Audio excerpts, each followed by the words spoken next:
Hello, everybody. I'm George from Ireland. Thank you for coming to my channel. This is about the Australian social media ban, which has just taken effect, I think, yesterday. Well, first of all, let's acknowledge, yes, there is a problem. Social media, it can be internet crack.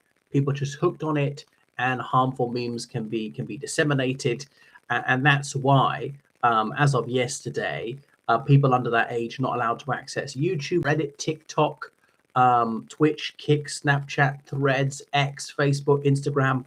Are there more? Now, apparently, there's a way to circumvent it by putting up a photo of an older person, pretending that that's you, and so forth. And goodness, so it's just addictive. It's a waste of time at best, some of these things. But social media is there because people like it.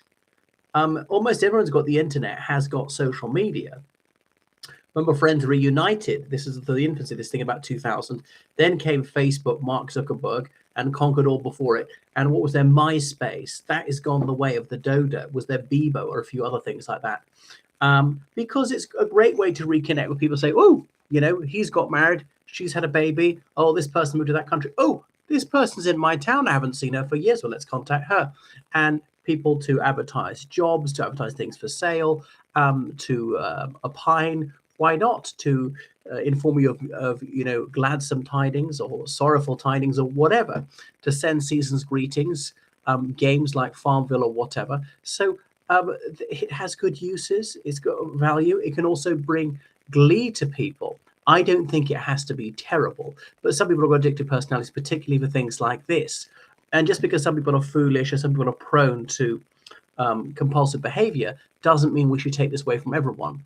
Now, I tend towards libertarianism. I'm not a libertarian, as I have an inclination in that direction. I recognize that these rights don't fully apply to minors. Now, in most countries, 18 is the age of majority. So why not 17 or 21 or 16 and a half or whatever? It's debatable. I know that's Sarite's paradox. Why is it one more year? And you can apply that to any limit, a spatial limit, or whatever, a temporal limit, and so forth. And I know that the brain is maturing, and brain scientists say it doesn't fully mature to the mid-20s, but it'd be preposterous to say therefore people should be allowed to vote or work or get married or whatever until their mid-teens. And remember, lifespan has expanded. Also, we expect lesser people. We wrap people in cotton wool at a younger age. Partly in advanced economies, people seldom have more than 2 children. Remember, there's only over a century ago when families would have half a dozen children, a few centuries, a dozen children, and just have to accept that most of them wouldn't make, well, half of them wouldn't make it. And then people had to start having children themselves in their late teens because lifespan was so short and there was no education for most people. But I suppose it's a luxury. We're able to care for people into their late teens and say, no, you're not fully adult. You don't know how to provide for yourself. You don't be fully responsible. But so some people are wise at 16. Some people are foolish at 60. But generally speaking, people are wiser the older they get. Just more life experience. I did things before that I wouldn't do now.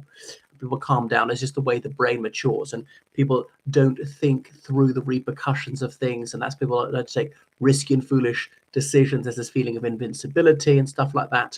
So anyway, so I think it's a pity. I think there are other things could have been done about this, to say that you can't have friends on social media, you can't send someone a message on social media and stuff like that. You could keep away the harmful stuff. I mean, obviously, child pornography is banned. Anything inciting murder or violence, or probably racial hatred, is banned, or telling me how to commit suicide, or anything to trade narcotics, all that stuff is banned. But I don't see why it's a terrible thing that people have a few friends on social media. And there might be a way to keep predators off it, because children want to kidnap, people want to kidnap kids. They could pose as minors themselves. The police are getting increasingly sophisticated about stopping these people and trapping these people. They say it's about the welfare of minors, that they have more pressure to be thin or whatever, or on social media bullying can lead to suicide. And that is true, and that is terrible, but that's the true of anything, of any social interaction. So I'm not sure what we can do. We can do more for suicide prevention rather than just simply take away this happiness from everybody, because, anything, a food, a drink, a sport, fashion, can lead to social harm at its worst. So it's terrible that they're not allowed on any social media platform. I think it's authoritarian. It's going too far. If there's to be an age limit at all, that's too high. Could you at 14 or 12 and little kids really don't know what they're doing? So if you want to invite people to a party, organize an event to meet in a park, there's a very, very easy way to do that. Goodness. But anyway, so I don't think it's a good thing. I think it's an overweening extension of state power. What do you think? So, I mean, YouTube, I know I sort of get hooked at it myself, but it's a little bit educational. It's fun, music, dancing, whatever. There's some sort of educative videos. So they're having to age verify people like on Snapchat and whatever else. So that's the Labour Party led by the Prime Minister Anthony Albanese. Apparently he's very popular. He's been in office about 2.5 years. What about the other parties? I don't know what the Liberal Party or is it One Nation think about it, or the Greens and so on. But some parents have hailed it as a good thing. And I know people can waste their time being so-called friends with someone he or she's never met on the far side of the globe and ignoring people down the street.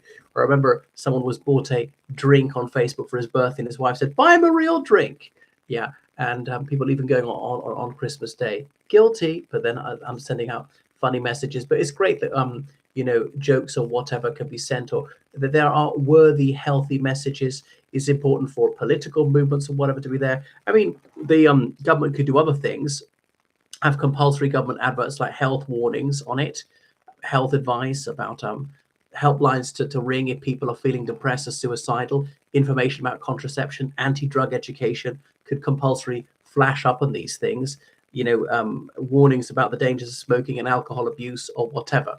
All these things, useful things, could be put up there as well if we have social media. So surely the thing is to regulate. I mean, somewhat regulated, possibly a bit more.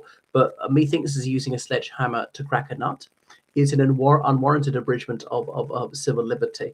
I think that the harms occasioned by the usage of social media by the under-16s were not of such a severity that it mandated this prohibition of people under that age accessing any social media. I think the great majority of it is not injurious to a person's mental or physical health.